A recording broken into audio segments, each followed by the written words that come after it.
God. I know the real God. Cassius, wait a minute, Cassius. You must listen to me.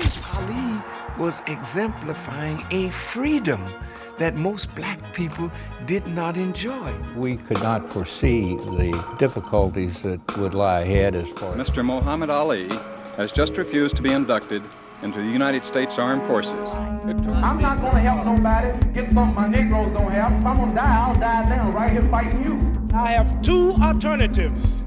Either go to jail or go to the army.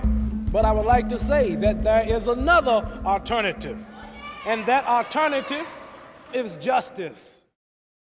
Oh, I think it was a spectacular film in the sense that it helped to deconstruct Ali in a way that popular films, that is feature-length films and things like that, aren't able to do. What we got to do with this particular documentary is we got to see Ali in various forms, that is as a change agent, as a young man coming into his own, as somebody who would challenge what's traditional ideas and morals and values.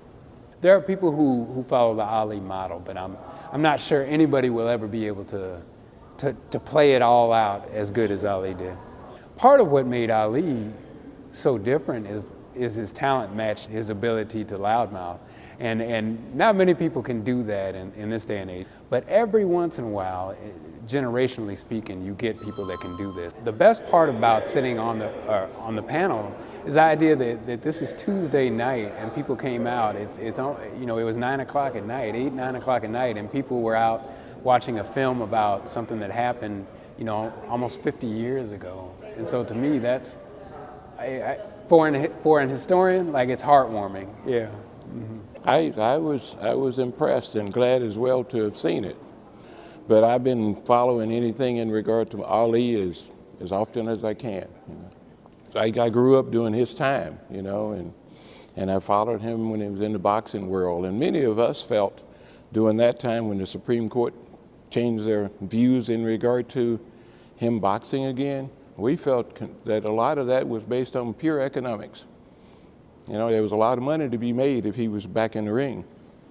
But it did enlighten me somewhat in regard to some of his deeper views in regard to the Muslim, the religion, his faith. I don't know, he was my hero, I think if you live and learn, but if you don't give the opportunity, if you don't allow a person the opportunity to get to know you, then you miss out on a lot. I thought it was a very powerful film. I think it brought out Muhammad Ali's personality, at least his public personality, quite a bit.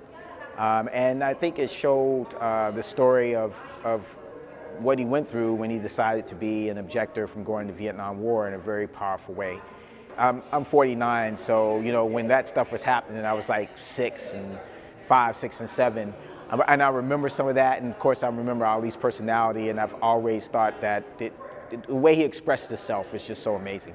Also reminded me of how things have changed, because it did show a lot of the struggle as an African-American person.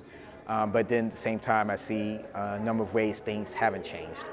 There needs to be more dialogue and understanding, listening to people and what they're saying and trying to understand where they're coming from. And don't let your experience guide you. Let someone else's experience guide you a little bit, because then you can find out what's going on in someone else's life. So, but I really enjoyed it, and I think if you're into Muhammad Ali, you should definitely see this film. I reminisce because I came into the Nation of Islam in 1966 at the age of 11, and Muhammad Ali was my hero. His name speaks for itself. Praiseworthy, which is Muhammad, and Ali, Most High, and that's who he was. He was worthy to be praised for the works he did, and he was on a high level. He was not trying to be what they wanted him to be, but he was being who God inspired him to be. We got to understand the same spirit still exists today. The same spirit that wanted him to keep him calling him Cassius Clay, not Muhammad Ali. The same spirit that didn't want us eat at the lunch column. The same spirit that didn't want us drink out the water fountain. Well, that same spirit exists when it comes down to economic equality, except for today, that spirit exists against not only African Americans, but all people that have been deprived. So it gives us at the bottom a greater reason to come together. There's a Muhammad Ali that has to come out of all of us. All it takes is one man. The world don't need a whole 2 or 3. One man can make a difference, and he can inspire a movement. I'll recommend it to the world, especially to oppressed people throughout the world. There's only one Ali.